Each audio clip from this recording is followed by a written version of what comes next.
Born Podcast. Cet épisode est sponsorisé par Impulse Nutrition, une marque française de nutrition pensée pour les sportifs d'endurance. Impulse Nutrition propose une gamme complète pour l'avant, le pendant et l'après-entraînement, mais aussi des compléments alimentaires du quotidien que j'utilise personnellement toute l'année sur les conseils de ma diététicienne. Le magnésium et les oméga 3 pour la récupération et le bon fonctionnement musculaire, les multivitamines et le collagène marin dans les grosses périodes d'entraînement et la vitamine D systématiquement en hiver. Impulse Nutrition développe ses produits avec une vraie exigence de qualité et une approche globale de la santé du sportif au service d'une performance durable. Avec le code BORN, vous bénéficiez de 15% de réduction sur votre première commande et vous soutenez ainsi le podcast dans son développement. Merci à Impulse Nutrition et maintenant place à l'épisode. Born Podcast. J'avais préparé une série de questions à poser à Bastien sur l'apport des glucides à l'effort en vue d'optimiser ses performances sur les distances plus courtes que le marathon. Je pensais que l'épisode durerait 15-20 minutes, nous avons discuté 1h15. On a parlé de l'armée de l'air en surface, des glucides en profondeur, mais aussi de perte de poids, d'hydratation, de caféine, etc. Bastien Schulz, les glucides à l'effort, bonne écoute. Bon, salut Bastien. Salut à toi. Merci d'avoir accepté l'invitation. Avec plaisir. Ça fait un petit moment que je te suis sur les réseaux et tout, et je me suis dit, tiens, je viens à Nice, je vais en profiter, je vais l'interviewer un peu. Je trouve que toujours ce que tu dis, c'est pertinent, c'est assez scientifique et tout. Et tu es aussi un bon coureur. Est-ce que tu peux te présenter en quelques mots ? Oui, c'est vrai que je suis coureur avant tout, je dirais. J'aime bien, en effet, j'ai un côté très scientifique. D'ailleurs, quand je communique un peu sur les réseaux, j'essaie de pas trop l'être pour pas noyer un peu tout le monde.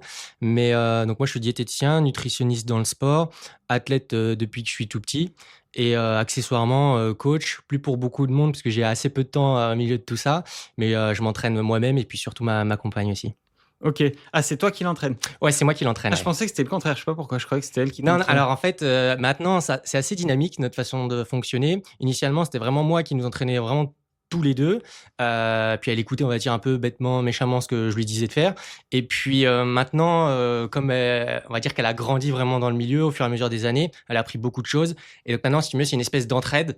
On va dire que moi, j'ai toujours les philosophies au niveau du calendrier, au niveau de comment on va organiser un petit peu tout ça. Mais après, ça va un peu dans les deux sens. Donc, c'est vraiment pas mal d'avoir deux points de vue quand même dans l'entraînement. Parce que ta copine est aussi un peu sur les réseaux. Tu peux la présenter aussi ? C'est une bonne coureuse aussi. C'est Laurine. Sur les réseaux, c'est Laurine Coach. Donc, elle est coach de running. Elle fait pas mal de coaching en distanciel. Axé running, mais triathlon aussi. Elle fait des prépas pour des sapeurs-pompiers, etc. Et à côté, elle fait aussi du coaching sur du Pilates Reformer. Je sais pas si tu connais un petit peu, qui a assez tendance. Donc voilà, c'est un petit peu ce qu'elle fait dans la vie. Et donc, elle est sur les réseaux, assez active, peut-être même un peu plus que moi. T'as pas du tout l'accent du Midi, Oui, c'est ce qu'on me dit, c'est ce qu'elle m'avait dit d'ailleurs quand on s'était rencontrés. Elle m'avait dit, t'as pas l'accent du Sud et tout. Mais pour moi, à Nice, on n'a pas d'accent. Alors, je sais pas trop là-dessus. T'es niçois ? Ouais, je suis niçois, ouais. Ah ouais, ok. Je suis pur niçois. Je suis né à Nice. J'ai grandi, vécu juste à côté à Cagnes-sur-Mer. Après, moi, j'ai bougé pas mal parce que dans ma carrière, j'ai pas toujours été diététicien et donc j'ai bougé un peu en France. Je suis remonté après aussi dans le Nord pour ma compagne. Et puis après, l'objectif, de toute façon, c'était de revenir ici. Donc maintenant, on bougera pas trop. C'est marrant ce que tu dis souvent, non, mais beaucoup de diètes que je connais ont fait quelque chose avant et sont passés vers la diète pour souvent une raison personnelle et tout. Toi, c'est le cas ? Non. Pas du tout, parce que c'est vrai que souvent il y a des raisons personnelles pour lesquelles justement ils se sont mis à la diète, mes collègues. Moi, pas du tout. En fait, j'ai vraiment eu un rêve que j'ai fait dans le milieu militaire. J'ai vécu le truc à fond, j'ai bien réussi, mais en fait, le milieu correspondait pas du tout au train de vie et à mon mode de vie. Donc, il y a eu pas mal de problématiques et tout ça. Donc, j'ai vraiment mis après, j'ai tourné cette page. Et quand il a fallu se réorienter, pour moi, c'était une croix sur la partie militaire. Et du coup, je voulais un truc dans le sport. Et si tu veux mieux, j'avais cet attrait-là. J'avais pas mal de questionnements dans la nutrition. Et ça matchait assez bien. Tu sais, quand tu te réorientes, mine de rien, il faut aussi pas mal prendre en compte les délais que tu vas mettre pour te reformer, etc.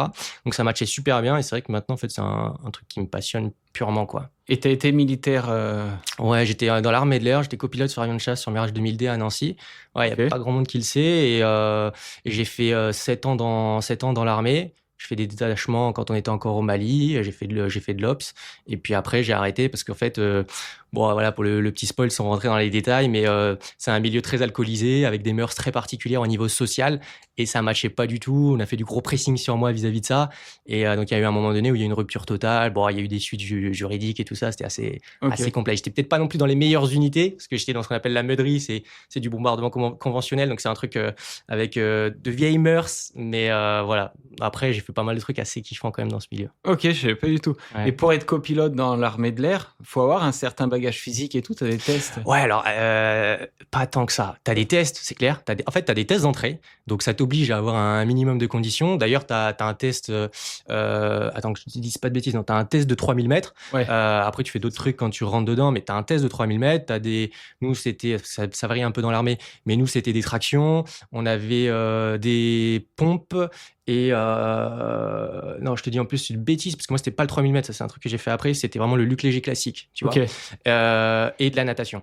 Mais c'est vraiment, enfin, tu te prépares un peu spécifiquement et en vrai, tu y arrives bien. Après, par contre, en termes d'entretien, il n'y a pas de suivi. Enfin, il y a un pseudo-suivi, mais derrière, tu peux te dégrader.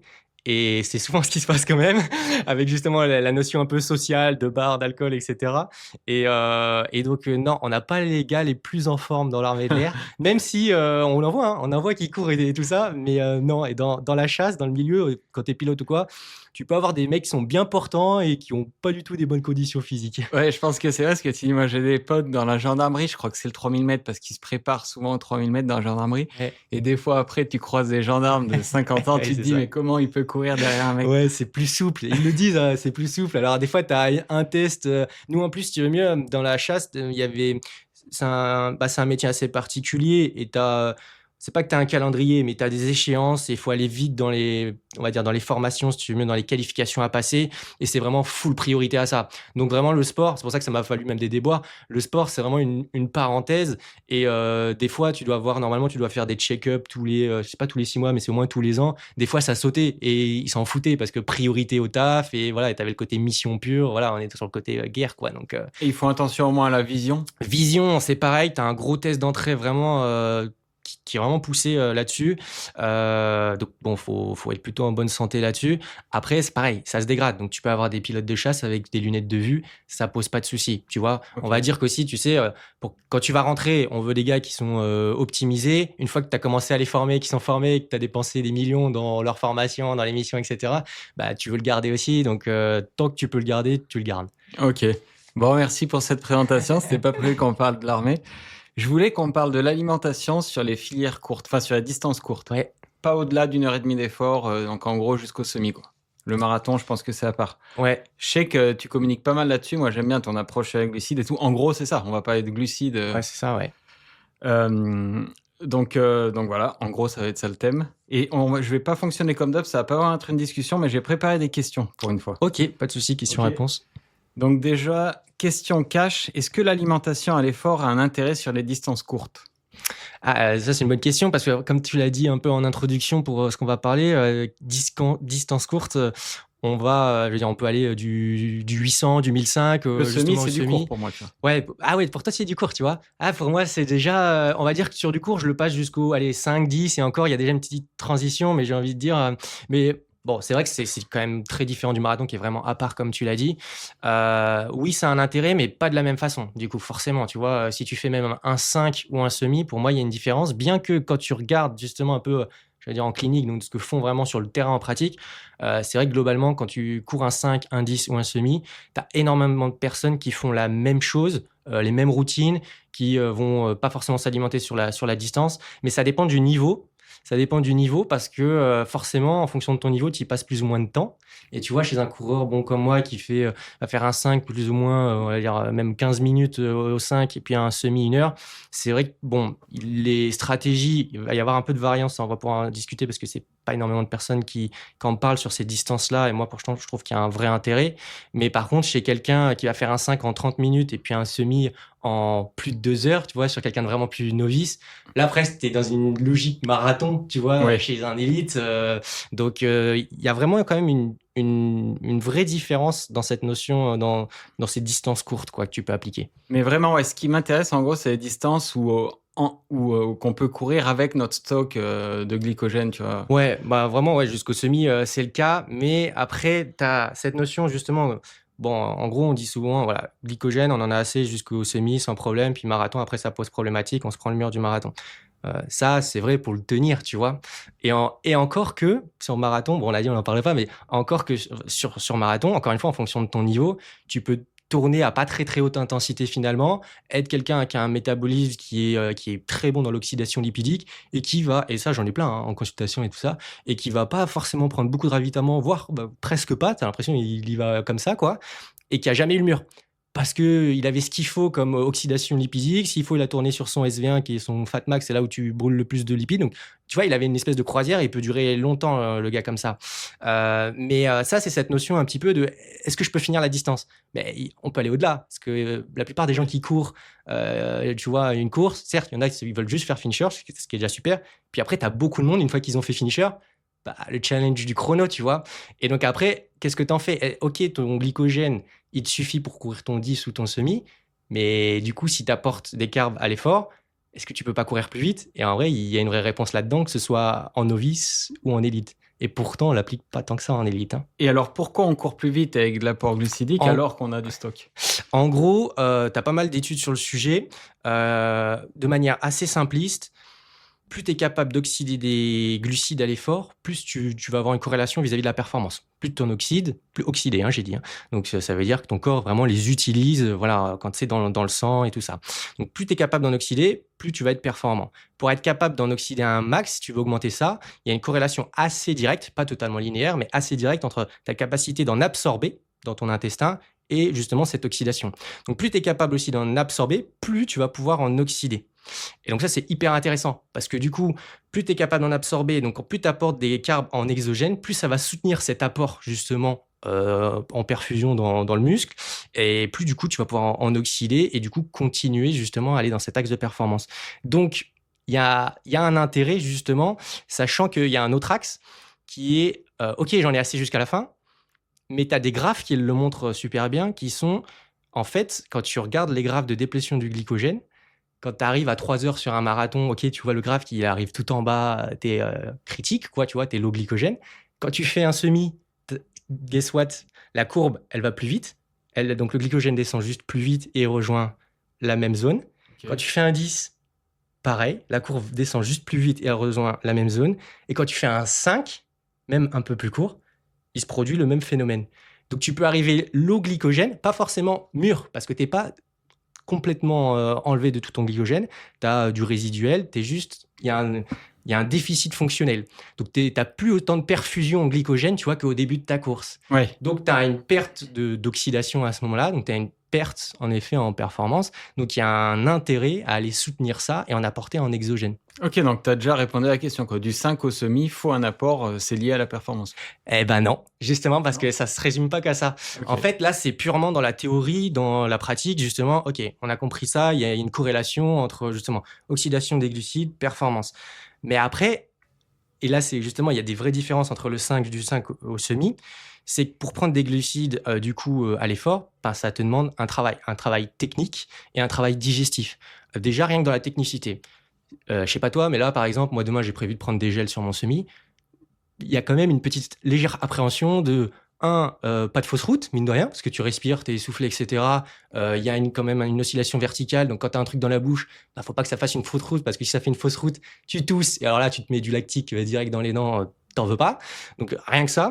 Ensuite, il y a toute la gestuelle, ouvrir, tenir son gel, qui coupe un petit peu ta gestuelle, ta fluidité dans ton bras, etc., qui peut te créer un blocage. Moi, ça m'est déjà arrivé, même pas en tenant un gel, mais c'était un gobelet sur une course, et j'ai pris un point de côté comme ça. Donc, tu vois, mine de rien, donc c'est impactant. C'est les espèces de points de côté qu'on a dans l'épaule, là, non? Ouais, ça, tu peux avoir. Ouais, moi, non, c'est vraiment un point de côté vraiment classique. Niveau diaphragme, en fait. Ouais. Si tu te crispes un peu, justement, et que tu casses ta gestuelle au niveau du haut du corps, en fait, il y a une crispation. Tu vois, ça veut dire qu'en gainage, tu bloques le mouvement.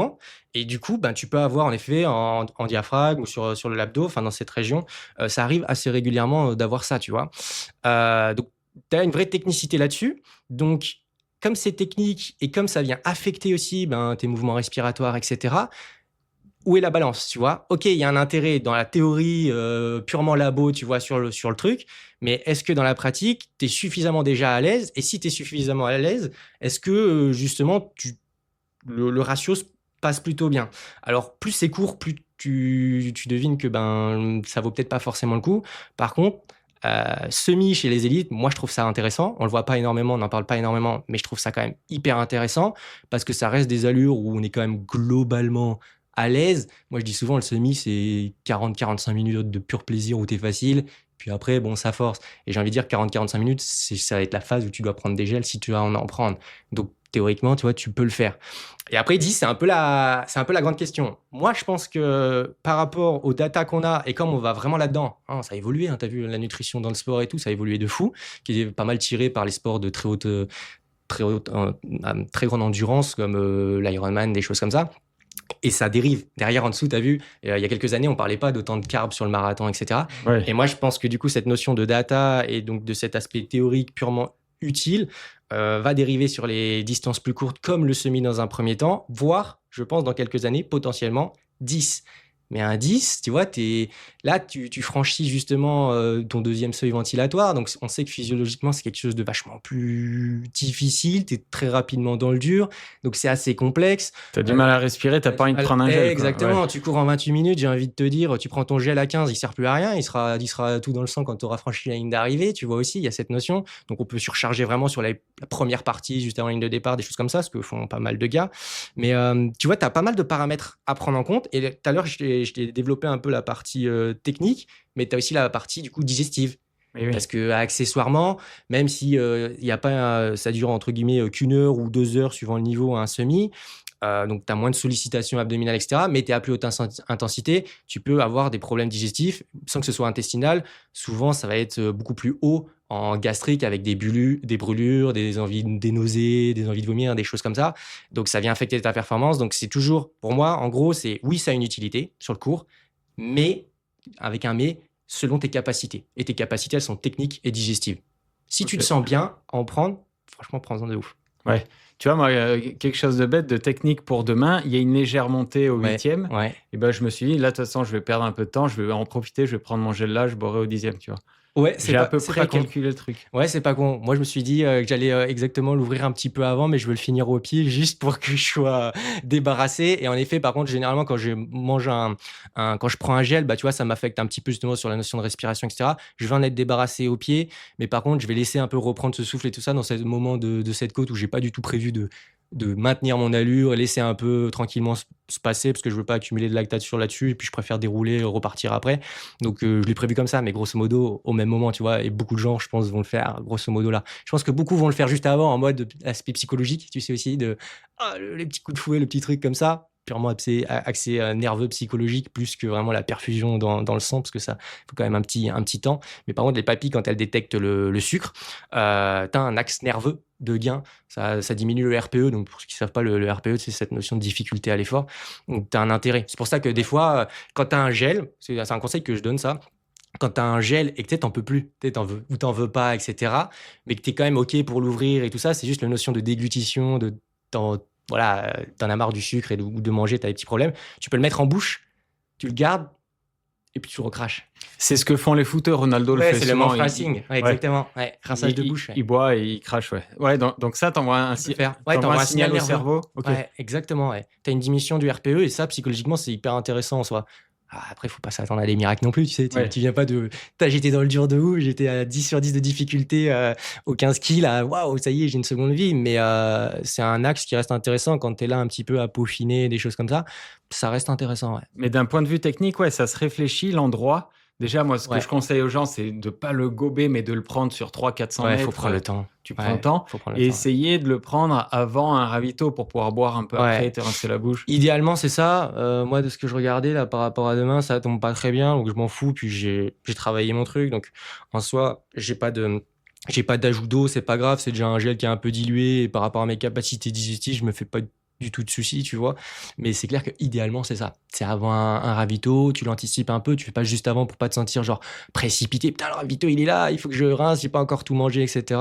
Mais ouais, ça c'est un bon tips, ouais, juste avant. Et tu l'as évoqué tout à l'heure, sur une course de 30 minutes, prendre un gel à 15, ça sert à rien. Je crois que la durée d'action, c'est quoi? C'est 20 minutes?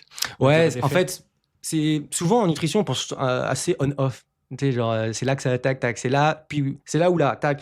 En réalité, tu as une diffusion prolongée, ça va de Euh, 10 à 20, tu vois. ouais, mais tu as quand même un temps un minimum Oui, pour bien faire sûr, ça. ouais, clairement, exactement. Mais tu as entre 10 et 20 minutes, en effet, pour avoir l'absorption plus ou moins complète de ton gel, quoi. Ok, ouais, même 10 minutes alors. Ouais, bah, Ouais. ça commence, en fait, tu vas avoir les premières absorptions qui vont se faire, et puis ensuite, le reste, voilà. Après, ça dépend aussi des typologies de gel, etc. Mais grosso modo, c'est ça. Tout, c'est pas on-off, c'est pas en mode, tu vois, tout arrive, 10 minutes, il y a tout dans le sang et c'est terminé non plus, quoi. Il y a Ouais. quand même, même si c'est ultra digeste, il y a un petit délai où tout va se faire, quoi.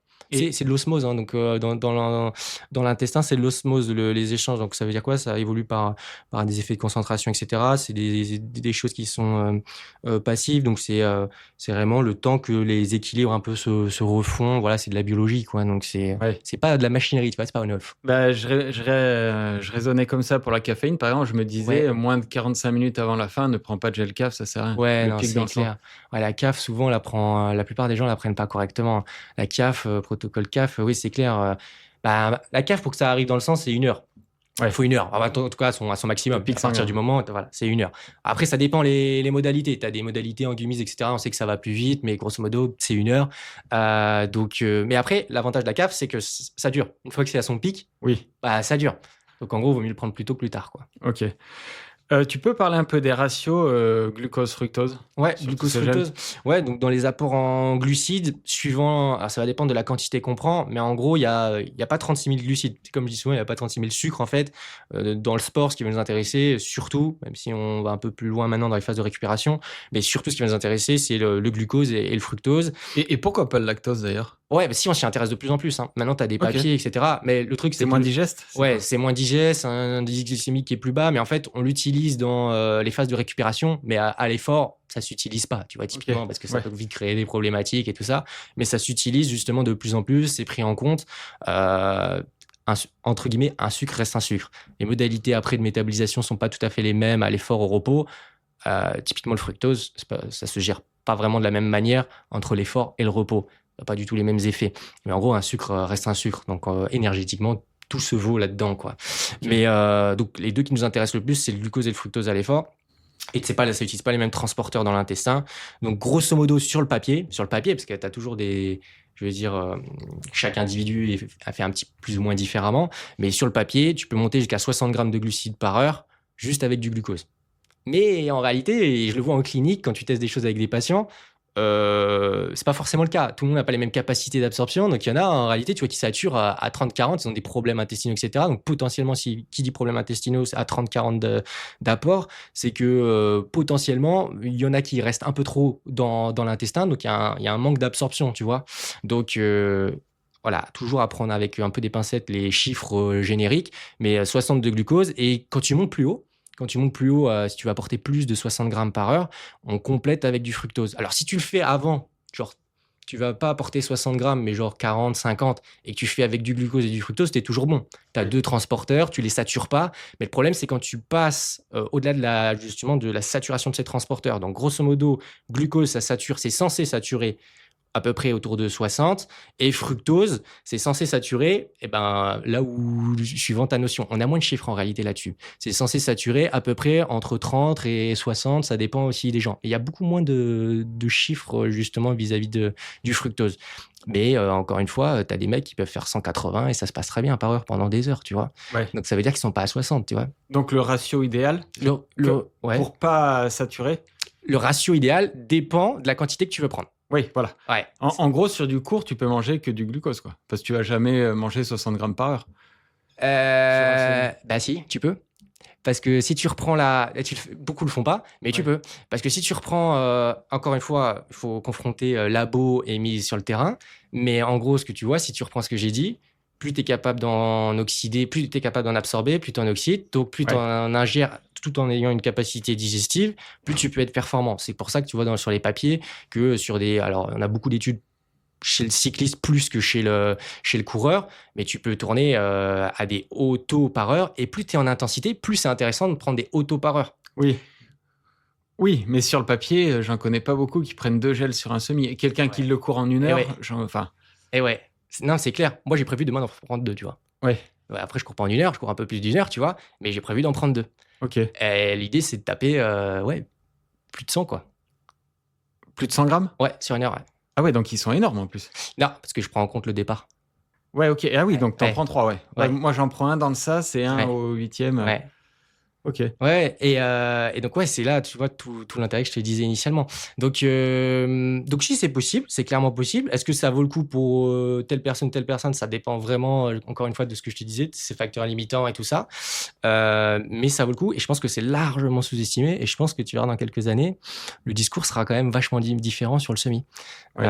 Donc, ouais, non, c'est intéressant. Donc, encore une fois, pour répondre à la question sur le ratio, bah ouais, si tu restes à 60, 2.1, c'est le classique qui fonctionne bien. Si tu montes, si tu restes à 2 points de 60 à 90, si tu montes au-delà, tu es censé avoir un plus haut fructose. Donc, tu as un ratio qui switch progressivement, et c'est là où tu vois les notions de 10 pour 8, etc. Tu vois. Ouais, ok.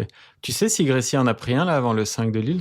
Non, aucune idée. Enfin, je sais que dans ses routines, il le fait. Ouais, il le fait. Dans ses routines, il le fait. Il en parle sur sa chaîne YouTube. À l'effort, je guette toujours un petit peu. J'essaie de voir, mais les caméras sont pas toujours. Ah, il en a pas tout le pris temps, sur le 5, etc. mais Non, je sais sur le pas s'il en 5, a non, pris. mais sur d'autres distances, je guette aussi. Et je vois rarement trop. Je vois rarement trop les prises de glucides. C'est pas évident. J'ai du mal à voir ce que font vraiment les mecs. J'ai du mal à avoir leur schéma propre. Le week-end dernier, j'ai interviewé Djilali Bedrani Ouais. sur le salon du marathon de Paris, et il me disait que lui, maintenant, systématiquement, il prenait des glucides à l'entraînement. Quand il fait du SV2, il coupe en 2, il dit je m'arrête volontairement, je prends un gel. Et même du très court, du lactique, il prend des glucides. Ouais, c'est ce que je fais aussi. À l'entraînement, ça a un intérêt vraiment sur ta perf de l'entraînement, et en plus sur l'entraînement à absorber les glucides. C'est quoi l'intérêt à l'entraînement? Il y a encore une vraie notion d'individualisation, parce que je pense que lui, moi je fais pareil que lui, mais je pense qu'on le fait pas forcément pour la même raison. De manière générale, oui, il y a un entraînement. Tu as pas mal de papiers qui montrent qu'en gros, plus tu apportes de glucides à l'effort, plus tu vas limiter le stress en fait énergétique à l'effort, et plus tu limites ton stress énergétique à l'effort, plus tu as une capacité de récupération derrière. Il y a pas mal de papiers qui parlent sur les dommages musculaires liés à l'effort, les DOMS, on le voit pas mal, ça tu peux chercher un petit peu sur internet. Ce qu'on appelait les courbatures avant. Ouais, voilà. Et tu vas du coup mieux récupérer en apportant des glucides. Il y a moins de signal de stress au niveau de la cellule musculaire. Donc t'encaisses mieux. Après, moi, tu vois, je le fais pas que pour ça. Il y a plein de personnes qui le font pas aussi que pour ça. Il y a aussi la notion de ton profil un petit peu, on va dire, en termes de métabolisme, de comment tu te situes en termes de pourcentage de matière grasse, etc. Tu vois, j'ai pas mal de patients, moi, qui me consultent, qui sont très énergivores, très ectomorphes, avec de faibles pourcentages de matière grasse, mais ils bouffent, tu sais, comme 15. Moi, je suis un petit peu là-dedans, hein, même si j'ai une petite variété par rapport à d'autres. Donc ça, pour ces profils-là, ça a encore plus d'importance. Diminuer ce stress, parce que justement, de base, c'est un stress qui peut vite s'installer, et là, c'est contre-performant. Surtout chez les hommes, tout ce qui est REDS, etc., c'est assez compliqué à identifier. Donc, dès qu'il y a des pourcentages faibles de matière grasse, c'est vrai que c'est très bien de mettre ça en place. Ouais. Mais ouais, t'enchaînes mieux. Hein. Ouais, t'enchaînes mieux. Ouais, t'enchaînes mieux, il n'y a pas de doute. Hein. L'hypoglycémie réactionnelle à l'effort, ça existe ou pas? L'hypoglycémie réactionnelle à l'effort, alors oui, ça existe. Ça peut exister, d'accord. Ouais, alors dans un cas précis. Hein. Dans un cas précis. En gros, une hypoglycémie, normalement, parce qu'il y en a qui ont peur de ça, tu vois, une hypoglycémie, c'est pas, ça existe, mais c'est pas ce que pensent les gens au moment où on parle là, par rapport à ce que j'ai dit. C'est que ça existe, mais ça existe en fait lié aux prises avant sport. C'est pour ça que je dis, elle est liée à l'effort, elle est liée au sport, mais c'est pas forcément. En fait, tu prends avant de partir à l'entraînement, genre t'es dans ton quotidien, tu vas faire un entraînement, et là t'as un peu faim, tu vois. Et t'as un peu faim, et tu sais que dans 1 heure tu vas courir.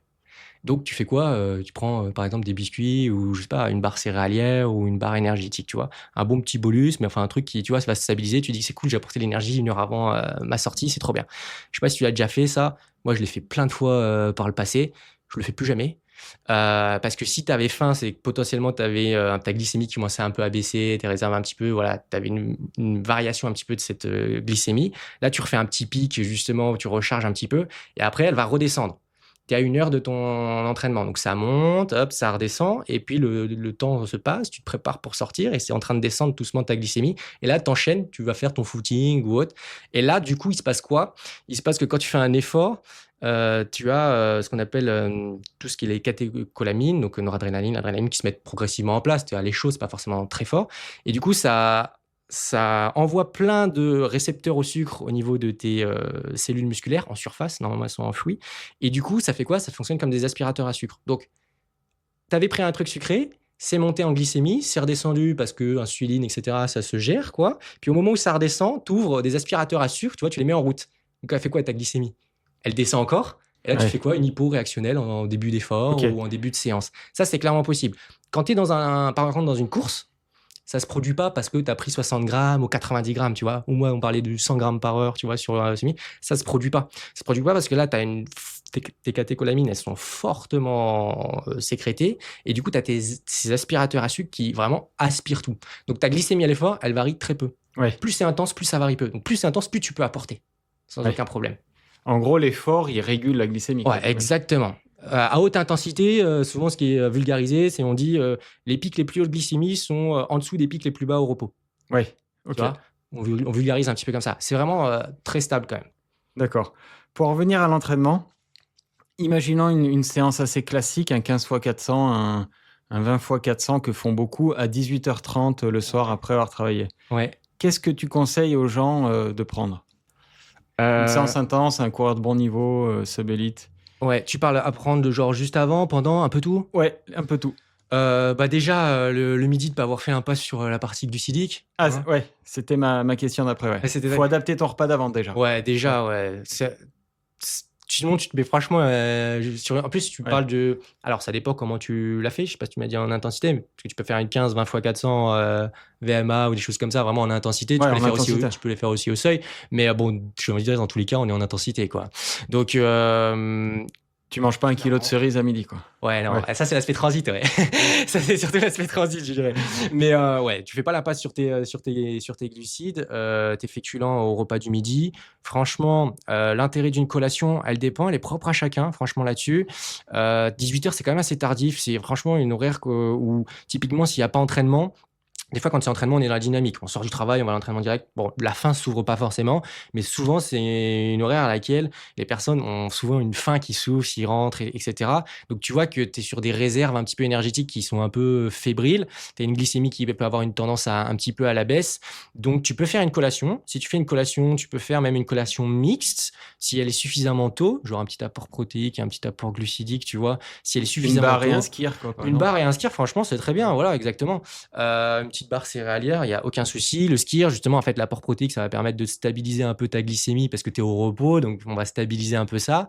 Et après, bon, généralement, on limite à 1 heure max, justement. Et si jamais tu n'apportais pas de skier, tu ne stabilises pas ta glycémie et que tu apportes ta barre à 1 heure, paf, tu retombes dans ce qu'on a dit juste avant ta question. Hypoglycémie réactionnelle potentiellement en début d'effort. C'est pas grave, tu paniques pas, tu avais faim, tu as pris ta barre, tu as pris ton fruit. Derrière, tu rapportes du glucide. Ça, c'est quelque chose que les gens, en fait, savent pas forcément. C'est pas parce que tu prends un truc à un moment que c'est fini. C'est juste évite que ta glycémie redescende. Rapporte du flux. Moi, ça fait partie de mes stratégies d'avant-course. Quand tu recharges avant ta course, finalement, tu apportes un bon petit déj bien glucidique. Derrière, tu fais pas off, tu vois. Tu rapportes un flux justement derrière de glucides qui évite une redescente, un truc que tu veux pas, tu vois, tu maintiens le statut. Là, tu fais pareil avec ta petite collation, tu peux faire ça. Et donc avant, sucre, petite pâte de fruits, petite brique de jus de fruits, petite compote qui s'emporte dans le sac. Enfin, t'as plein des choses digestes, du sucre. En tout cas, c'est ce qu'on veut là. On rentre et tu fais ça là. Pour le coup, on n'est plus dans la collation. Là, je te dis le sucre. On est dans la fenêtre que j'appelle la fenêtre du sport. Et donc, t'es dans moins de 30 minutes avant. Tu te prends un truc sucré. Là, on veut du sucre. Ok. Un gel. Ouais, si tu veux, tu peux prendre un gel. Ouais, Ouais. si tu veux, tu peux prendre un gel. On n'a pas forcément besoin. Alors, quand tu commences à taper des volumes et des grosses intensités, que tu as un bon train d'entraînement, tu vois, tu es un mec vraiment sérieux avec des bonnes charges, Ouais, c'est quand même intéressant. Typiquement, tu vois, on reprend Djilali Bedrani, tu me disais tout à l'heure, il va faire pareil que moi, vraisemblablement. Un gel avant est chaud, un gel après est chaud. Ça, tu peux faire ça. Tu t'es calé 60 grammes, c'est emballé, c'est pesé, et tu fais ta séance comme ça, tu vois. Mais pour certaines personnes, pour beaucoup, ça peut être un petit peu too much, tu vois. Et sur la base de l'équivalent d'un demi-gel, une compote, justement. Ou une boisson d'effort, quoi. Une boisson d'effort, j'ai envie de dire un jus de fruits ou je dis souvent un soda, mais quand je dis soda, c'est sans bulle, tu vois, un truc, un oasis tropical. Franchement, pour le coup, tu peux, tu vois, parce que c'est du sucre et on s'en fout. Il va être super bien géré du coup. Je vais rebondir sur ce que tu as dit juste avant. Quand tu fais un gros petit déj avant une course, tu essaies de maintenir ton taux de sucre. Tu fais comment? Tu prends de la malto en continu? Ouais, tu peux faire ça. Tu fais ça, toi? Tu peux faire ça. Et toi, c'est ce que tu fais? Moi, je fais un petit mix. Je fais malto sirop. Ok. Comme j'ai là, bah après là, pas dans les mêmes proportions tout à fait du coup. Là j'ai là, on est en veille de course, donc ça fait 2 jours je fais de la malto, mais j'aime pas trop le goût quand je mets la malto. Du coup, je mets un peu de sirop juste pour le goût, mais je mets pas trop de sirop parce que le sirop c'est glucose fructose et c'est ce que je disais tout à l'heure, fructose, métabolisation qui est pas du tout la même au repos et à l'effort. Donc au repos, dans les phases de carb loading, donc quand on va faire ta recharge de glucides, justement comme on est là, je vais éviter d'apporter trop de fructose. Donc l'axe fruit, tu vois, c'est pas un axe de recharge glucides primaire. C'est pas dérangeant et j'exagère rien là-dessus, tu vois, parce que le fructose au repos, ça se métabolise davantage en triglycérides.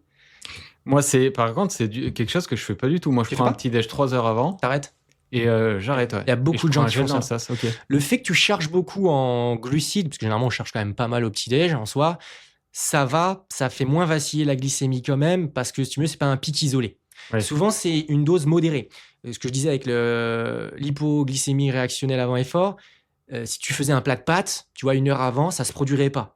Parce que là, ta glycémie, elle monterait haut, mais elle aurait davantage une forme de colline, tu vois. Elle serait pas un pic, une montagne, tu vois, un pic qui monte et qui redescend fort. Ça serait pas ça.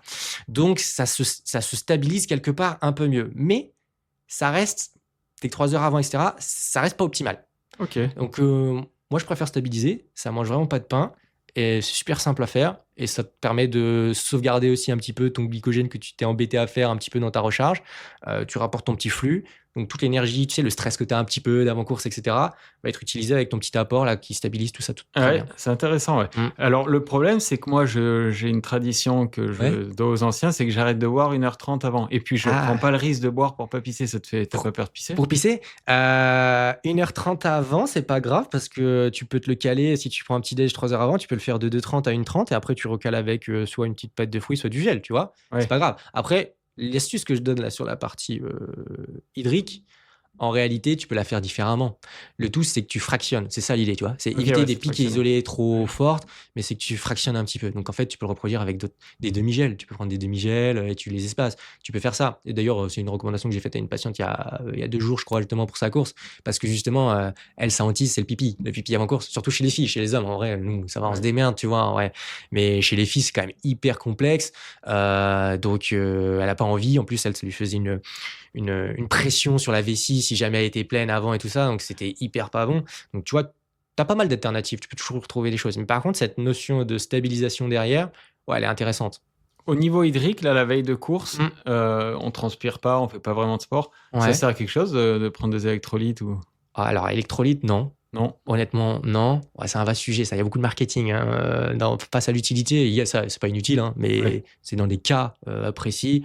Typiquement, si tu veux mettre des électrolytes pour ton semi, tu vois, demain, que tu sois en 1 heure ou que tu sois en 2 heures, ou que tu sois en 2h30, même s'il fait 15 degrés et un beau soleil, en vrai, l'intérêt, il n'y en a pas trop. Et si tu prends une crampe, tu ne viendras pas pleurer en me voyant, ce ne sera pas tes électrolytes. Ce ne sera pas ça. À la limite, ton hydratation pure d'eau, ça pourrait davantage, ça serait déjà un facteur un peu plus important. Mais généralement, les crampes sont assez mal comprises. Et on met pas les bonnes choses en avant. Les facteurs du moins, on met pas les priorités dans l'ordre, quoi. On met pas un ordre de priorité par rapport aux facteurs de risque. Donc, par contre, intérêt, tu me disais intérêt de l'hydratation hors électrolyte. Oui. Enfin, moi perso, avant même que je m'intéresse à la nutrition, c'est un truc que je faisais de tout petit. J'ai toujours, après c'était les recommandations des coachs, même à l'époque, je cherche toujours à bien m'hydrater, au moins la veille.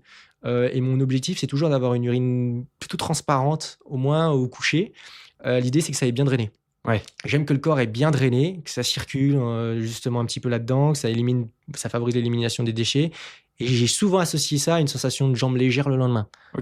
à tort ou à raison, il n'y a pas vraiment de preuve là-dessus. C'est vraiment une expérience un peu perso là-dessus et que je revois chez pas mal de coureurs qui font ça. Mais il y a un autre intérêt, faut pas l'oublier, parce que là, tu me parlais de la veille. Moi, si je prends de la malto avec, dans ma gourde, et c'est un des avantages, donc quand tu fais ton carb loading, c'est que du coup, tu prends de l'eau et pour faire de la recharge de glycogène, il te faut de l'eau. Oui.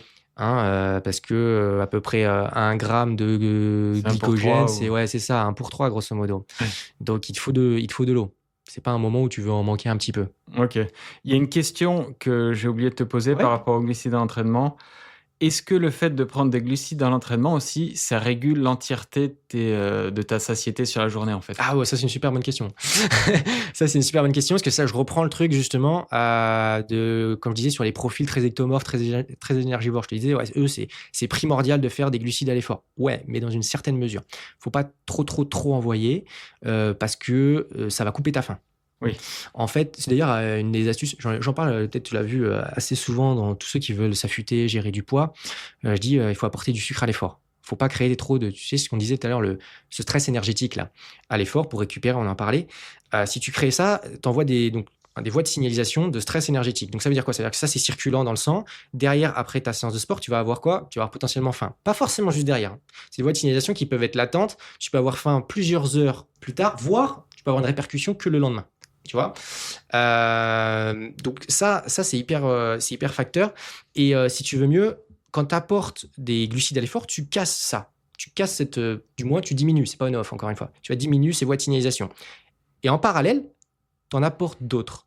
Parce que le fait d'apporter du sucre dans le sang, c'est ce qu'on appelle une régulation un peu allostérique. Donc en gros, la simple présence de glucides dans le sang va faire qu'en gros, tu envoies un signal de il y a de l'énergie.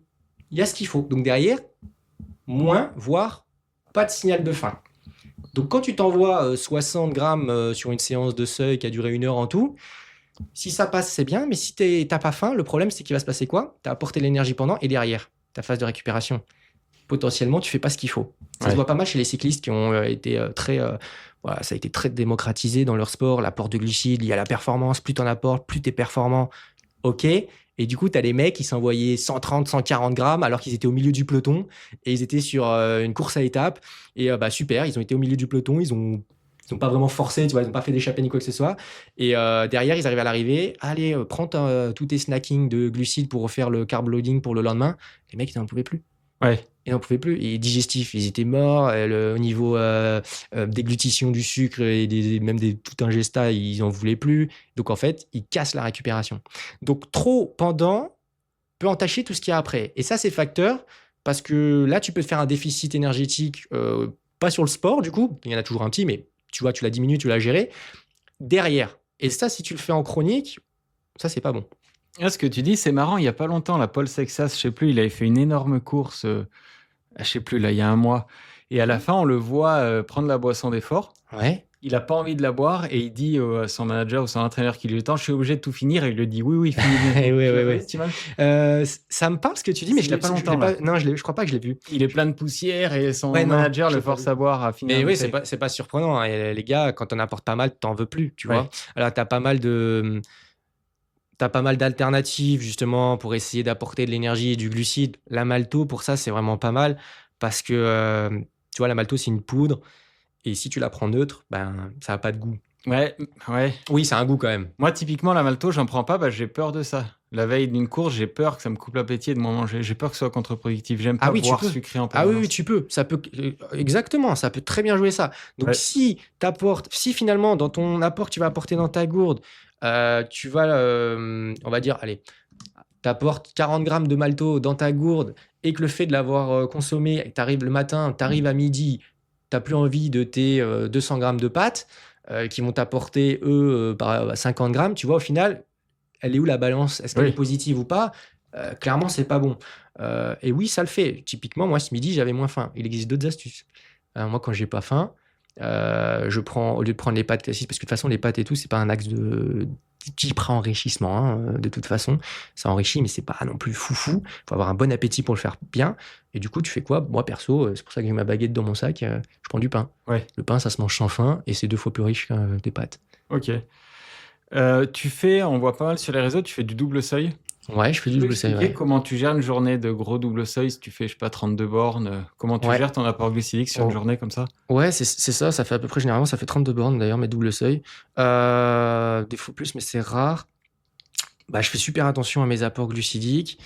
Alors moi, par contre, je crois que je suis pas le meilleur exemple pour prendre en compte parce que comme je te disais, j'ai un métabolisme assez particulier. J'ai une génétique particulière et puis je cours depuis que je suis petit, mais j'ai surtout une génétique particulière. Donc, je fais partie des gens qui ont des faibles pourcentages de matière grasse alors qu'ils peuvent bouffer pas mal. Alors avec quand même une petite notion différente de certains gars qui peuvent vraiment bouffer énormément. Moi, je peux vite rassasier quand même. Donc, Ouais. tu es face à un gars, tu vois, tu as un profil où très énergivore, faible pourcentage de matière grasse qui a vraiment une facilité à descendre. Je me suis retrouvé comme ça en un mois à 5% de matière grasse, pas bon du tout, tu vois, avec le travail, etc. Donc, tu vois, et qui rassasie vite. Donc, comment tu fais? Donc, faut enrichir. Donc, déjà, bah oui, clairement, un petit déjeuner full glucides. Donc, bah, pour moi, ça ressemble à quoi, du coup? Attention, hein, les stratégies d'enrichissement. Donc, petit pain au lait Nutella. Ouais. Voilà, je me fais pas chier, je mange suivant ma faim, donc c'est entre 2 et 3, tu vois?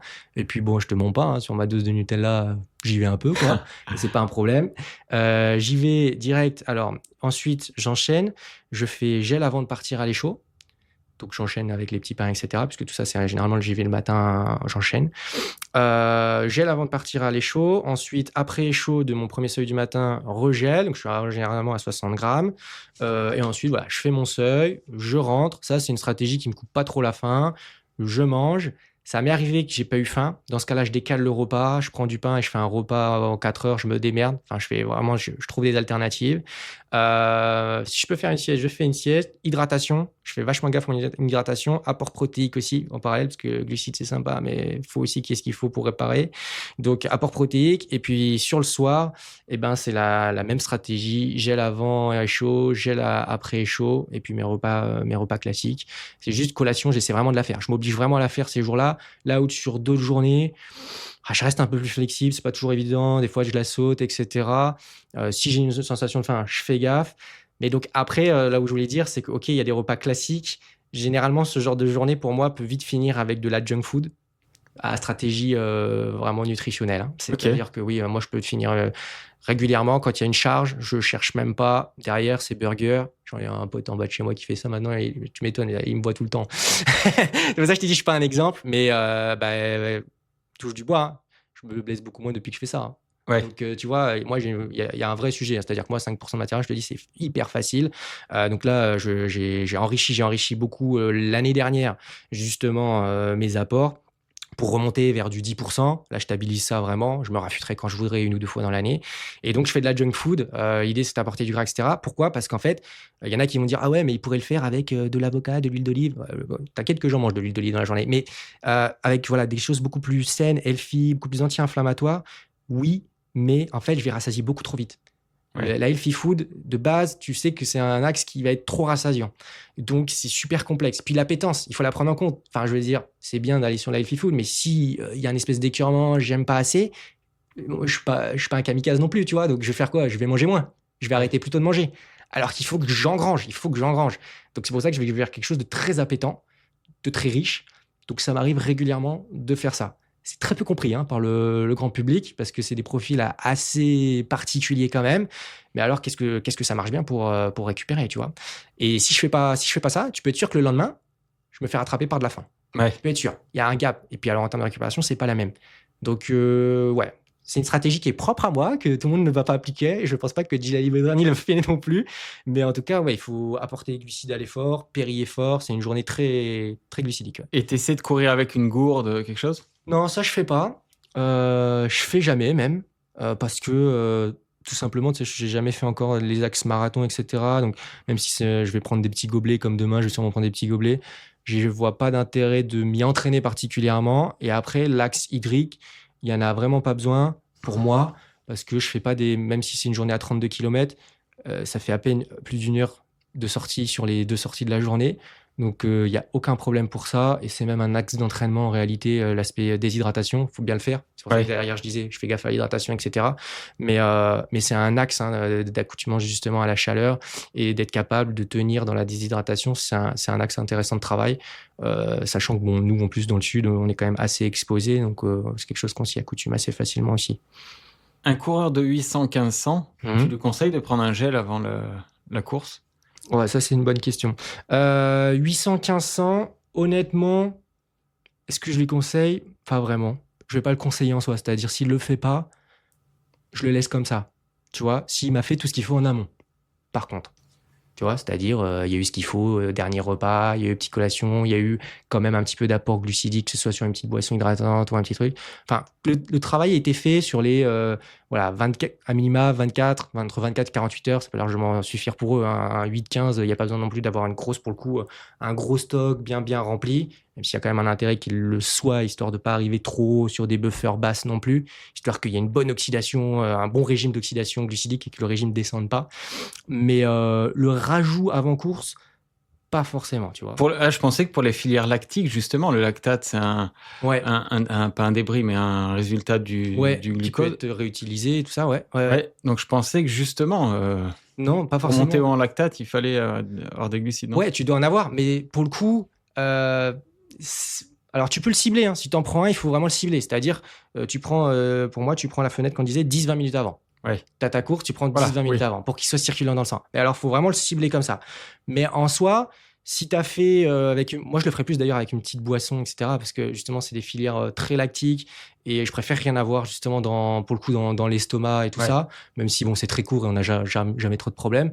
Mais non, pas tant que ça. Et d'ailleurs, si tu l'associes à tu sais, donc 8, ça se voit pas mal, 8-15, à du bicarb. Bon, maintenant, il s'assimile quand même vachement bien, etc. Mais limite, tu vois, je préfère vraiment, à la limite, pas apporter un gel et avoir à apporter tout ce qu'il fallait vraiment bien en amont avec une Ouais. petite boisson pour pas rajouter une petite contrainte là-dessus, quoi. Ouais, et ce que me disait Charlotte Dumas, qui était championne de France du Ouais. 800 là, il y a pas longtemps, elle me disait que c'est vrai que le bicarb, en fait, tu as des glucides dedans parce que tu as le Ouais. gel. Ouais. Donc elle me dit, ils prennent ça en compte, en fait. Ouais, Maintenant. ouais. Et c'est vrai que le bicarb, ouais, ça t'apporte des glucides. Ouais, après, tu vois, de l'autre, apporter ton gel, si tu le calcules sur ta fenêtre 10-20 minutes avant et pas l'apporter, le gain, je pense qu'il y a rien. Ouais. Ouais, je pense qu'il y a rien. Ok. Vraiment. Et, je pense qu'il y a rien parce que l'utilité, si tu as fait le taf avant, elle est plus que minime. T'as d'autres axes beaucoup plus importants. Bah, justement, bicarb, CAF, le couple. Ouais. Je ferai les deux direct, hein. On va en parler juste après. Mais demain, imagine-toi, tu as un client qui vise un top 10 au championnat de France de 10 km, qui vaut, je sais pas, 28-30 sur 10 bornes, qui te fait confiance, qui te dit, dis-moi ma stratégie glucidique pour la course. Ouais. Qu'est-ce que je fais? Bah, en fait, je fonctionne vraiment pas comme ça, tu vois. Ça, c'est si tu fonctionnes en mode reco. Donc, tu prends des recommandations. Ouais, mais on considère que tu le connais et tout. Ah ouais, Ouais, si. Ouais. bien sûr. Bah alors, tu vois, il faudrait inventer un cas parce que je vais vraiment m'adapter au gars. C'est toujours ce que je fais dans toutes mes consultations. C'est toujours ce que je fais. Je prends en compte le personnage. Tu vois, comme je te disais, on a pris l'exemple de moi tout à l'heure, tu vois. Ce que je fais sur moi, je te disais, je vais pas le préconiser chez tout le monde. Ah ouais, non, mais je te parle le jour de la course, là. Ah ouais, le jour de la course. Mais même le jour de la course, du coup, ça va varier. Ok. T'as des gars, ils vont avoir des problématiques particulières. T'as des gars, ils font de la rétention d'eau sur du carb loading. Ok. Et vraiment, et t'en as. Donc, le gars, il arrive, il a la sensation d'avoir les jambes gonflées, les jambes lourdes, pas de sensation.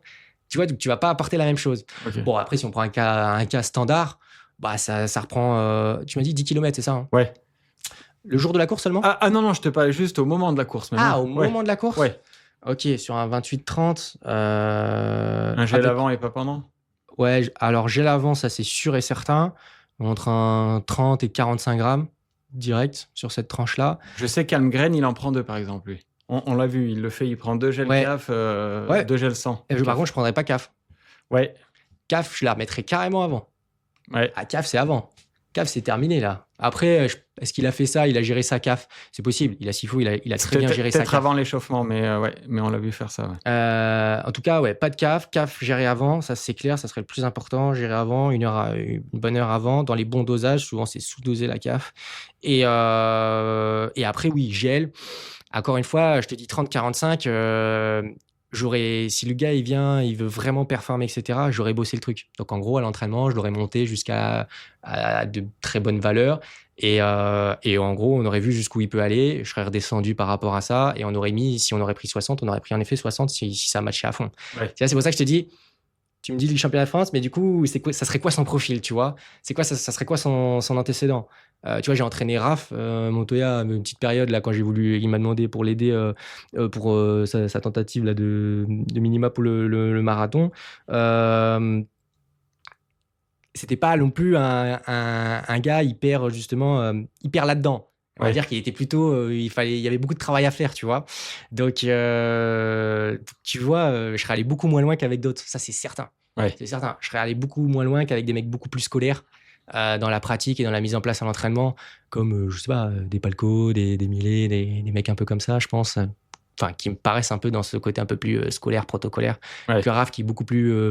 Tu vois, t'as des profils comme ça. Et en fait, tu es obligé de t'adapter un peu à ça. Et puis, quand tu vas mettre en place des protocoles à l'entraînement en vue de ta course, et ben en fait, tu vas voir les particularités de chacun, justement. Ouais. Et tu vas t'adapter au mieux vis-à-vis de ça. En tout cas, tu leur dis pas d'en prendre un pendant. Non. Non. Ok, moi, tu vois, si je t'écoute tout ce qu'on s'est dit depuis le début, demain, moi, j'ai l'habitude d'en prendre un juste avant la course. Demain, j'aurais presque tendance à en prendre un avant l'échauffement aussi.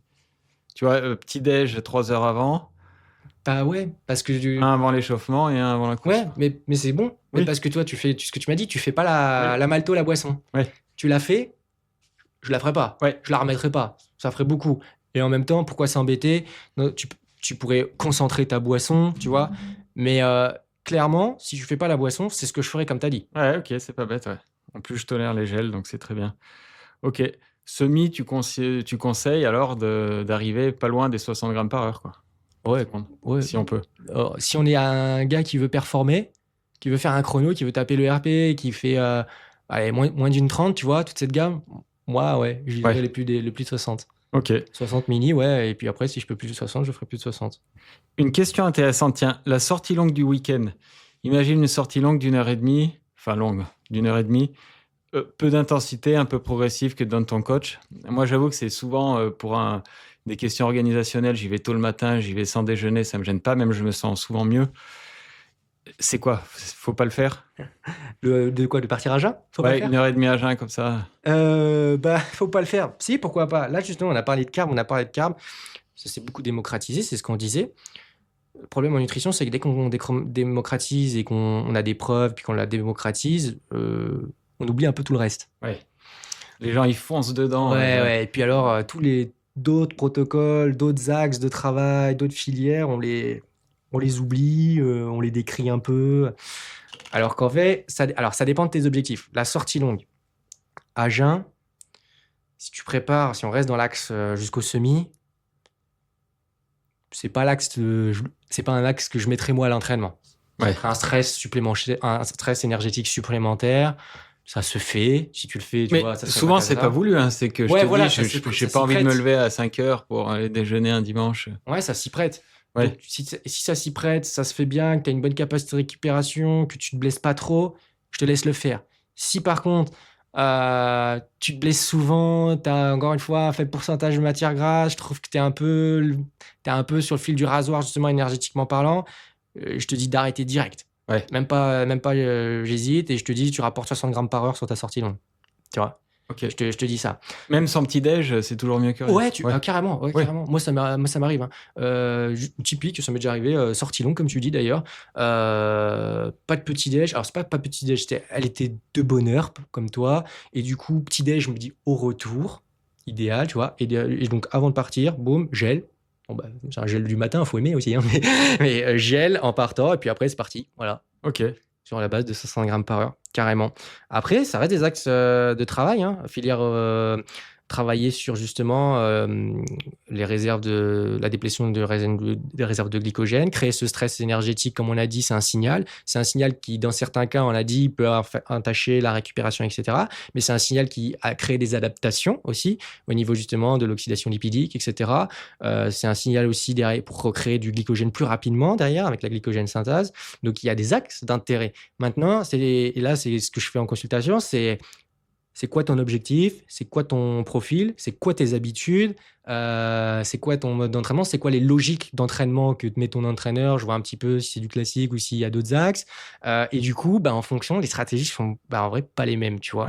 Ouais. Moi, je fais énormément ça. Hein. Je personnalise à fond. Et en fait, c'est pour ça que des fois, il y a un gars, il prépare un semi.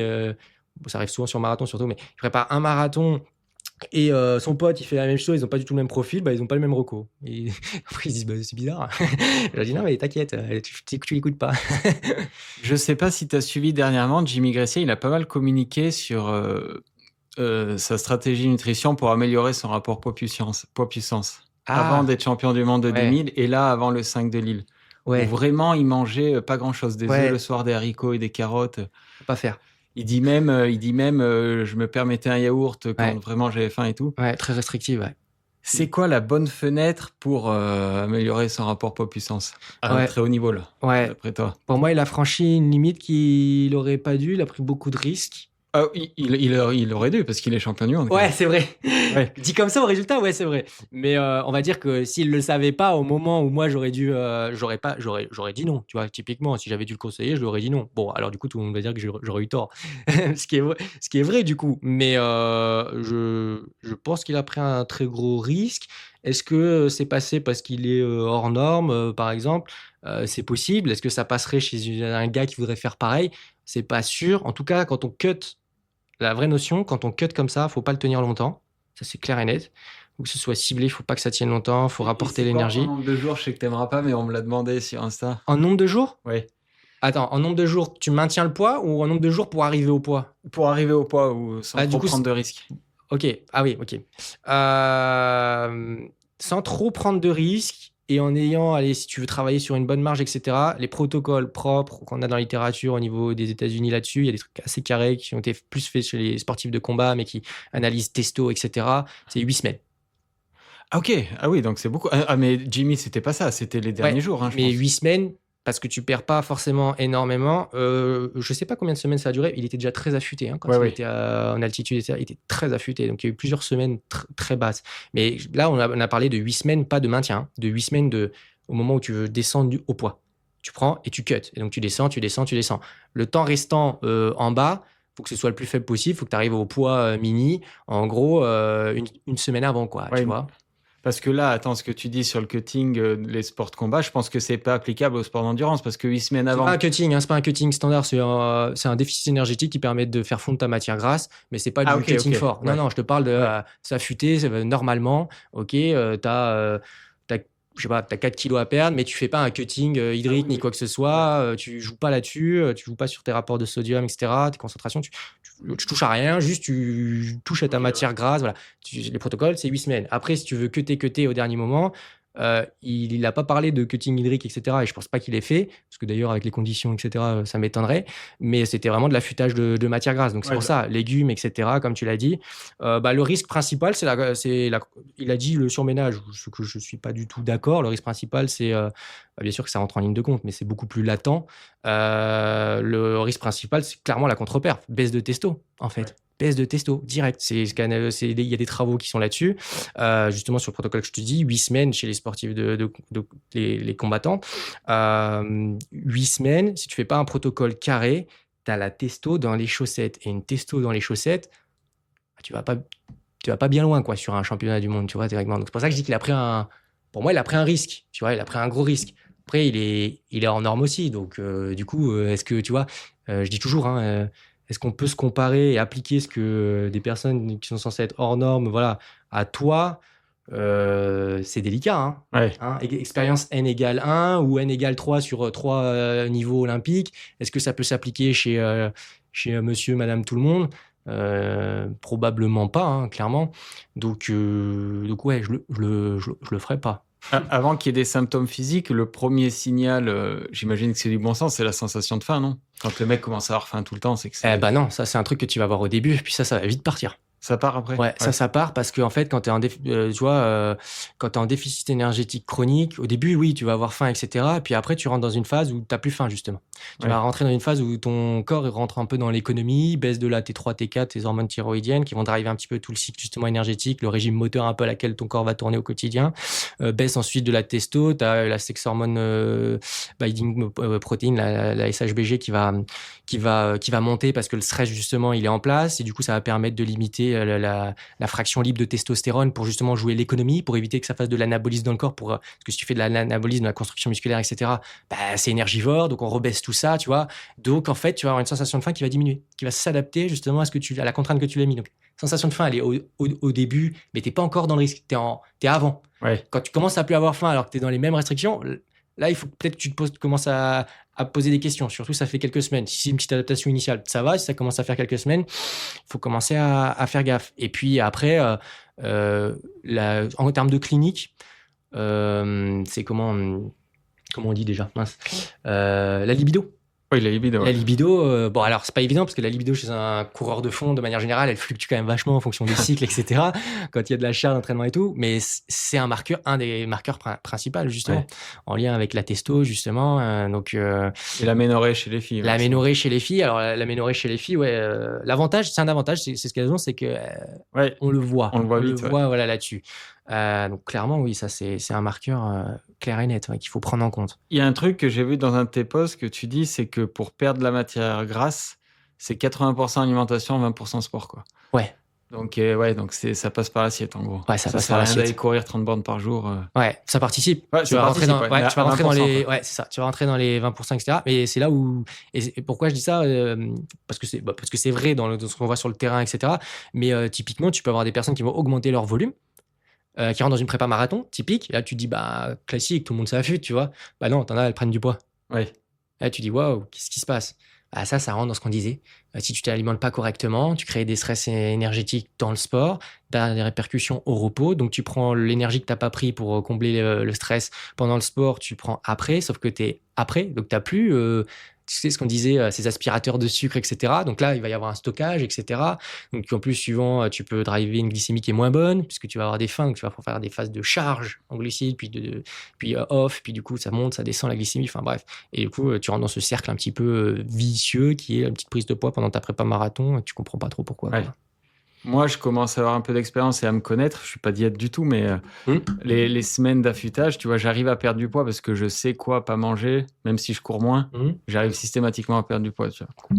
Et là, la question qu'il faut se poser, c'est est-ce que je suis sûr que c'est la matière grasse que je perds? Ouais. Ah non, ouais. Il y a quoi? Il y a beaucoup d'eau? En fait, initialement, quand tu gères du poids, tu fais un déficit énergétique. La première chose que le corps va faire, le corps, il est assez simple, c'est qu'il se dirige vers ce qui est le plus simple, toujours. Donc, en gros, le plus simple pour le corps, après, c'est pas on-off, c'est pas que ça, tu vois, c'est un mix de tout. Mais le plus simple, c'est déstocker du glycogène. C'est ce qu'on fait d'ailleurs dans la course à pied. Le plus simple, c'est d'abord le glycogène et après, on va prendre une dominance de plus en plus sur matière grasse. Même topo. Le glycogène, comme on a dit, ça dépend des personnes, mais tu vas avoir un demi-kilo dans le corps. Sauf que tu vas avoir donc toute la partie rétention d'eau qui est associée, etc.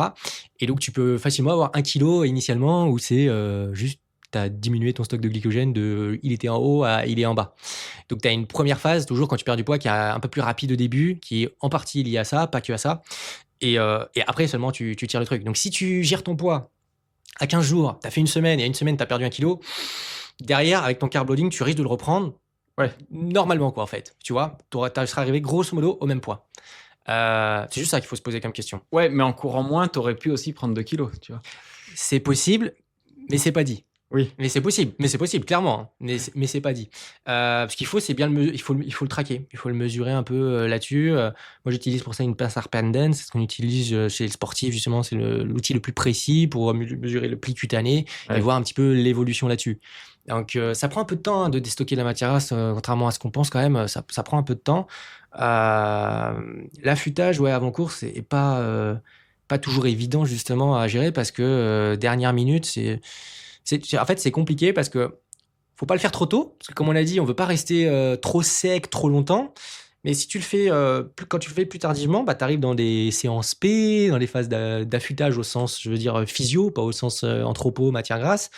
Donc c'est là où ici il faut de l'énergie. Donc ça se fait. En vrai, ça se fait. Faut bien le faire. Faut bien timer ses prises de glucides justement. Faut bombarder plutôt en glucides à l'effort et restabiliser tout derrière. Mais ça se fait. Mais il vaut mieux le faire de manière saine. Plutôt que comme l'a fait un peu Jimmy, mais bon, il a été ambitieux, il a eu ce qu'il voulait. 4 questions pour terminer, dans l'ordre que tu veux. Ton avis sur la caféine, la L-glutamine, le jus de betterave et les nomios, qu'on voit beaucoup en ce moment. Ah ouais. Pour moi, pour moi, celui qu'il faut en priorité, si je devais, c'est CAF. Ouais. Pourquoi? Parce que tout simplement, c'est celui de ce que tu m'as proposé qui est tout simplement Les le. niveaux de preuves sont élevés. Exactement. Ouais. On n'a plus rien à prouver, quoi, j'ai envie de dire tout simplement. Donc, c'est le plus ergogène. C'est le plus ergogène. Sur le papier, à l'heure actuelle, officiellement, c'est le plus ergogène. C'est celui qui va offrir voilà, le meilleur résultat. Nomio, je pense que honnêtement, je vais pas cracher dessus. Ça a l'air prometteur et pas mal. J'ai pas encore assez poncé le sujet parce que j'ai pas eu assez le temps, mais ça a l'air vraiment bien. Maintenant, pas assez de niveau de preuve, pas suffisamment d'études justement qui est pas biaisé. Donc, il faut encore creuser un peu le sujet, mais sur le papier, vraisemblablement. c'est plausible. Ouais, Ouais. sur le papier, c'est clairement plausible. Et tu m'as dit jus de betterave? Ouais. Jus de betterave, très bon, mais en dessous de la CAF. T'en prends, toi, du jus de betterave? J'en ai eu pris Ouais. par le passé. J'ai complètement arrêté. Donc, et en classique, c'est-à-dire pur jus, en mode faut en prendre pas mal, et en mode shoot, il y a une petite marque là qui fait ça Ouais. super bien là. Mais en fait, c'est en deçà, sur le papier, c'est en deçà de la CAF, et si tu couples les deux, il y a des filières un petit peu antagonistes. Il y en a un qui est hypertenseur, l'autre qui est plutôt vasodilatateur, donc c'est un petit peu, tu vois. Ah oui, Et c'est ouais. pas bête. Ouais. Et ce qu'on voit, alors t'as pas de vraies études qui portent justement sur ça, mais de ce qu'on voit un peu sur les papiers, on voit que, grosso modo, quand on cumule, ça pourrait plutôt une tendance à justement être moins efficace que si tu isoles un des deux. Donc, il faut faire plutôt un choix, quitte à faire un choix plutôt CAF. Et après, c'était lequel tu m'as dit? L-glutamine pour l'estomac. Ouais, L-glutamine. Moi, je l'utilise surtout justement à des fins digestives, dans l'axe justement quand on a des problèmes particuliers justement intestinaux, mais Pour faire simple, ça renforce en gros les parois de l'estomac, c'est ça? Ouais, c'est ça. Mais du coup, en termes de performance, parce que du coup, moi, je mettais tous tes compléments en termes de performance, vu qu'ils vont plutôt vers ça, je le mettrais pas, quoi. Ouais. Mais par contre, en termes c'est exactement ça, la glutamine au niveau des cellules du tube digestif, c'est vraiment, c'est comme les acides gras chaîne courte. Je sais pas si tu sais un petit peu, mais en gros, c'est des éléments qui sont, dès qu'on parle un petit peu de santé intestinale, tube digestif, c'est des éléments qui vont vraiment donner de la santé justement à nos cellules. C'est vraiment un axe énergétique pour la cellule et on met une bonne santé. Donc, ça fait partie des protocoles justement de santé intestinale chez des gens qui ont des hyperperméabilités. Glutamine 2 fois par jour avec de la vitamine C par contre en parallèle. Chez le sportif, j'avoue que j'ai jamais... non, je dis pas que j'ai jamais, parce que je l'ai déjà fait, mais c'est assez rare que je le recommande dans un axe performance. Ouais. C'est-à-dire, on va te mettre de la glutamine, comme ça tu vas pouvoir aller plus loin dans la recharge de glucides, tu vois, pour éviter la brûlure. C'est vraiment plus pour des gens qui ont des vrais petits problèmes de base au niveau digestif et que vraiment, même prendre 30-40 grammes, c'est déjà compliqué, tu vois. Plus que pour passer un step et passer de 90 à 100, tu vois. Jamais vraiment eu besoin de le faire, ça. Moi, dans mon esprit, les glutamines, tu vois, c'est si je vais faire un trail, moi qui en fais jamais, tu vois, j'aurais mal au ventre dans les descentes. Pour ça, tu vois. Ouais, et mais je me dis que la L-glutamine, Ouais. ça renforce. ça Non. renforcera en pré parce que ça va redonner de la santé justement à tes cellules. Oui. Mais en fait, ça te protégera en rien pendant. Ah oui, non, pas Tu pendant, vois. hein, pas Ouais. pendant. Oui, c'est une cure avant. Oui, ouais, c'est ça. Ouais. Donc, si tu veux mieux, tu auras un effet parce que du coup, tu auras une meilleure santé de départ, mais le facteur de base, il est la contrainte que tu y mets. Donc, finalement, s'il fallait faire un choix stratégique là-dedans, je dirais aller sur mettre de la contrainte, renforcer de la contrainte à l'entraînement. Donc, faire du gut training spécifique. Donc, tu vois, si c'est l'axe estomac, prendre des collations, puis les augmenter, puis aller sur un repas avant un entraînement. Et plutôt, justement, si tu es trailer, sur des phases de descente, tu vois, des choses comme ça, pour que ça tabasse un peu dessus, quoi. Et que tu aies cette phase d'irritation et que tu aies davantage de mucus qui se sécrète pour pendant, quoi. Ouais. Tu peux toujours un peu aider, tu vois, en support, à la limite.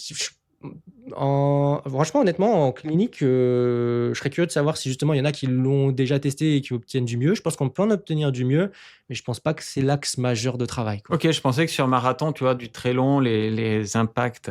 Font Ouais, mal au j'ai ventre. déjà dit, hein, des personnes qui ont mais encore une fois, c'est des personnes qui ont des sensibilités particulières, de prendre de la glutamine avant, justement, une qui fait un marathon là, en mi-mai, un truc comme ça, je sais plus lequel c'est. Et je lui ai dit, jusque là-bas, tu prends ta glutamine avec ta vitamine C, comme ça, on optimise, tu vois. Ouais. Mais c'est vraiment, moi, dans ma tête, quand je lui dis ça, c'est vraiment un petit axe d'optimisation.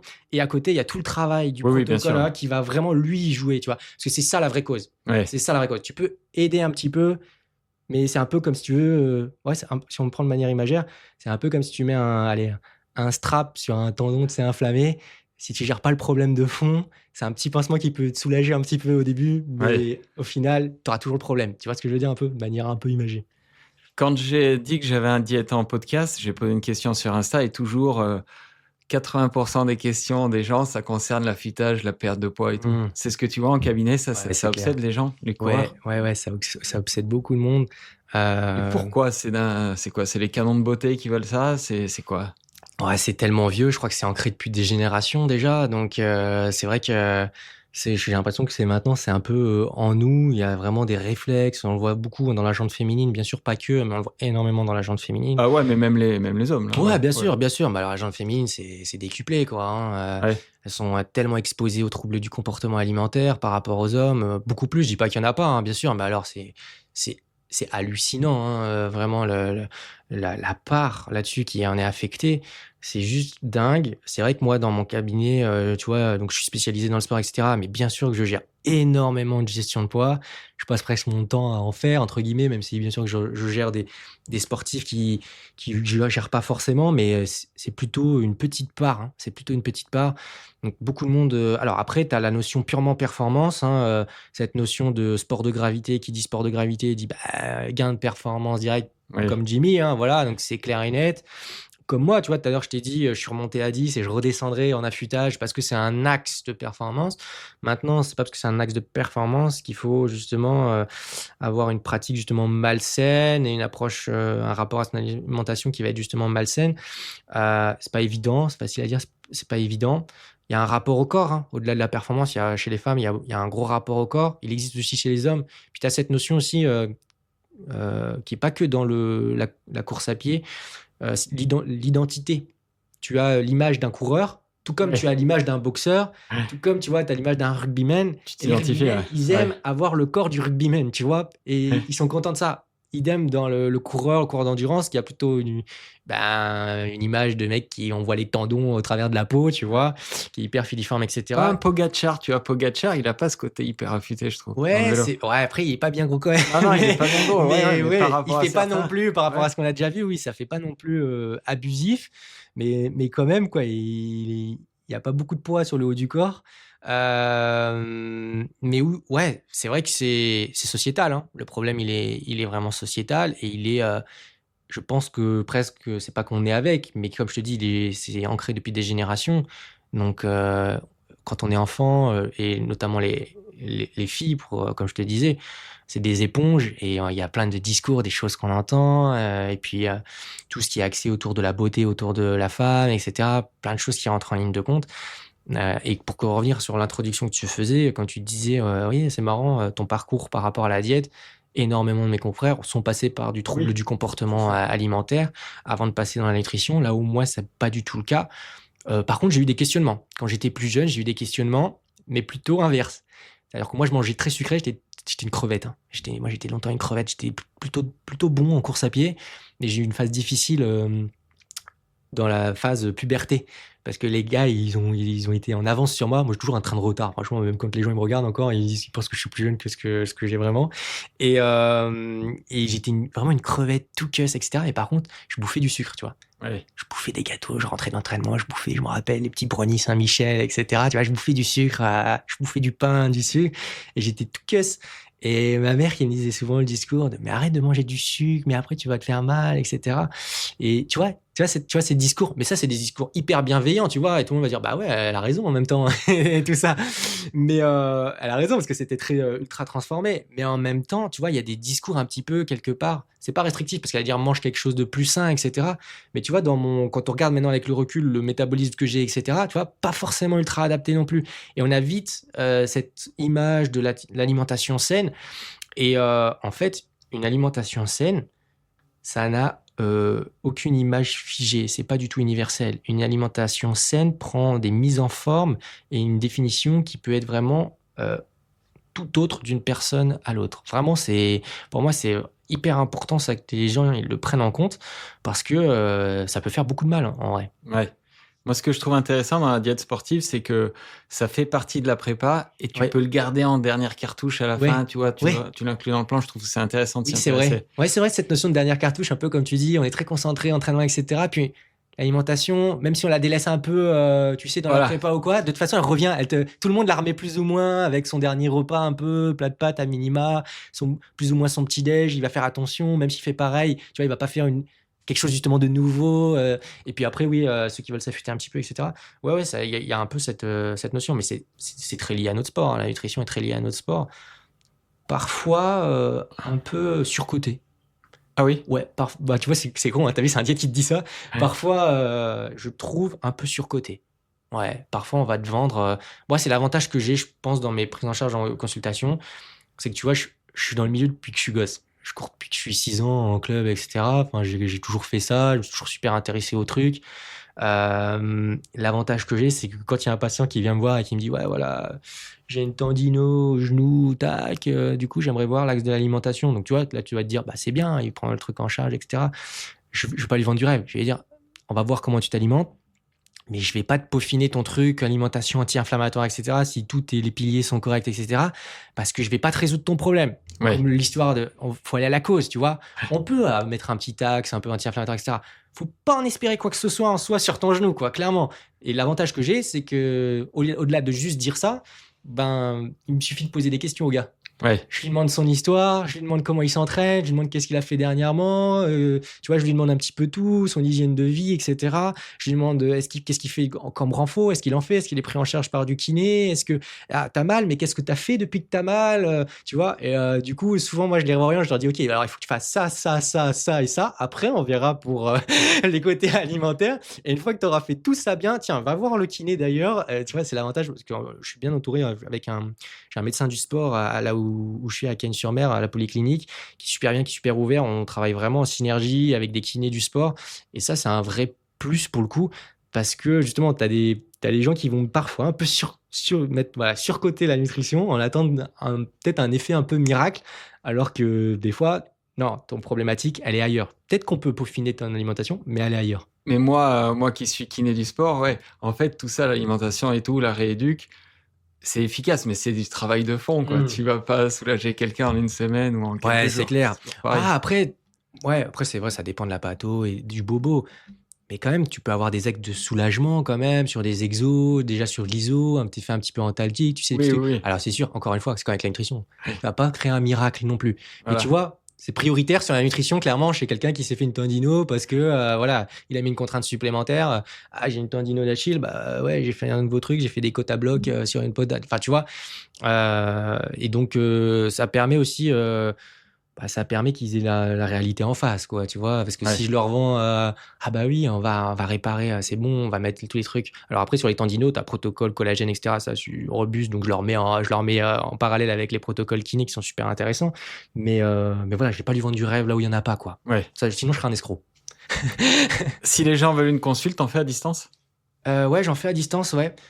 Pour certains profils, c'est mieux d'avoir parfois en présentiel, mais globalement, je peux tout faire à distance. Donc, c'est d'ailleurs ce que je fais.